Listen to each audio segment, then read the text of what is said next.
And I'm Siobhan Riley. It is Friday, March 25th. Well, after more than 30 hours of hearings, the Senate is on track to confirm Judge Ketanji Brown Jackson as the first black woman on the Supreme Court. But Republican votes remain in doubt. Dashing President Joe Biden hopes for a sweeping bipartisan confirmation. Hours after the hearing wrapped up yesterday, Senate Republican leader Mitch McConnell announced he will not vote to confirm Jackson.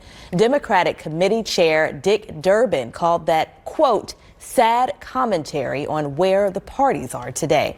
A full Senate vote hasn't been scheduled, but Democrats have the numbers to confirm Jackson without any GOP votes.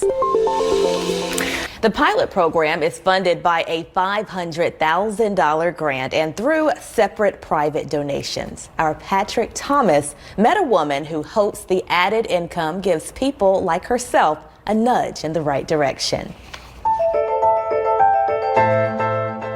So good to see people getting back on their feet. A great program. Absolutely, very inspiring there. The UNC Tar Heels will look to punch their own ticket to the Elite Eight tonight. They will play UCLA in a Sweet 16 matchup in Philadelphia. Our JB Ricks is there, and you can catch his reports tonight and tomorrow morning on Spectrum News 1. The Blue Devils advanced to the Elite Eight of the NCAA tournament last night, knocking off Texas Tech to get one step away from the Final Four. Our Mike Topper was at the game in San Francisco last night, and he has more on Duke's come from behind win. Welcome back to Spectrum News 1. It's weather on the one's time with meteorologist Vernon Turner. And Vernon, I hope we can see more sunshine today. Yeah, I mean, it's coming to you. I'm working as hard as I can to really clear out these clouds for everybody. I'm Siobhan Riley, and this is your Spectrum News at 90. Coach K's final game ends with a loss against Carolina. There was complete disbelief at Cameron Indoor Stadium after Duke's 4-point loss to UNC. 6,000 students packed Cameron Indoor Stadium for a watch party. Meanwhile, UNC advances to the final championship game tomorrow. The Dreamville Music Festival is back for day 2 in Raleigh today. The big event returned to Dorothea Dix Park yesterday after a hiatus. This year, event organizers beefed up security in the wake of last year's catastrophe at Astro World Music Festival. And new and expecting parents received some support Saturday at Fort Bragg. A special goodie bag drive-through event was held along with bags and car seats. Those were given out. A look at your forecast. Thanks for spending some of your Sunday morning with us on Spectrum News 1. I'm Siobhan Riley. And I'm Sarah Rudlang. It's April 3rd, and I think everyone's still processing that epic matchup between UNC and Duke. I know at least one happy Tar Heel. I'm excited. That was a good game, regardless to who won. Yeah. They played great yesterday. They did. Check out these reactions just minutes after the final buzzer went off during the UNC and Duke game. Fireworks were going off, people climbing into trees, climbing on roofs, and even climbing up stoplight poles. The celebration lasted about 2 hours post-game, and around 3 blocks were filled with a sea of Carolina blue. Many students and alumni told us that this is the most people they have ever seen on Franklin Street after a win. And who knows, it may look like this again come Monday, depending on the outcome of the championship game. There was complete disbelief at Cameron Indoor Stadium after Duke's 4-point loss to UNC. Earlier in the night, Duke students were filled with so much hope for a spot in the national championship. 6,000 students packed Cameron Indoor Stadium for a watch party that sounded and felt more like a rock concert.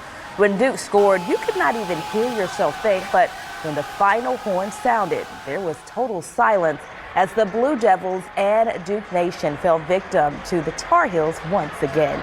Here's reaction from students before and after the game. I think it's going to be a blast. Next year begins the John Shire era at Duke. That fan you just heard from says he's pumped and looking forward to it. Good morning, and thanks for watching Spectrum News 1 this hour. I'm Siobhan Riley. Sarah Rudling has the day off. Today is March 26th. Let's go ahead and get to your top stories.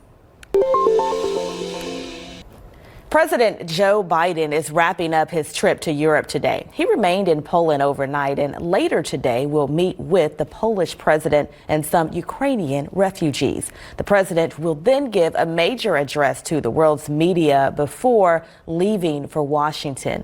Our Taylor Popolarts has been following President Biden and has the latest from Warsaw.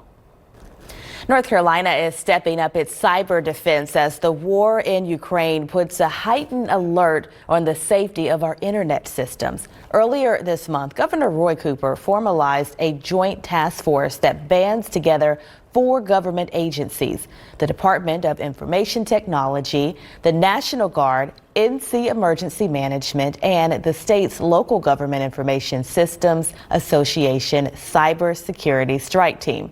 In securing and combating cyber threats in cities and counties across the state, their top goal is to make sure people don't feel the impacts of constant cyber threats. There's not one entity that is more important than the other. They also remind folks it is up to every person to be vigilant in their own security to help protect against a threat. They're seeking young people and women to explore a career in cybersecurity here in North Carolina, where there are roughly 21,000 open positions in cyber work. You can find those job postings at cyberseek.org. NCAA's March Madness is in full swing, and we have sports coverage coming from around the country to capture it all. Last night, UNC took on UCLA. Our JB Ricks, he joins us now from Philadelphia with the latest on the game. Make sure you watch Spectrum News 1 tonight after the games. Sports Night comes on at 10:30, and we'll have special post-game coverage as well. Also, we'll bring you special coverage as UNC men's team competes in their Elite 8 game against St. Peter's.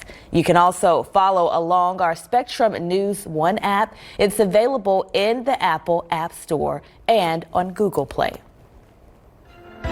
Later this hour, it's been a big week on Capitol Hill. We get a look back at confirmation hearings for Ketanji Brown Jackson and other top political stories.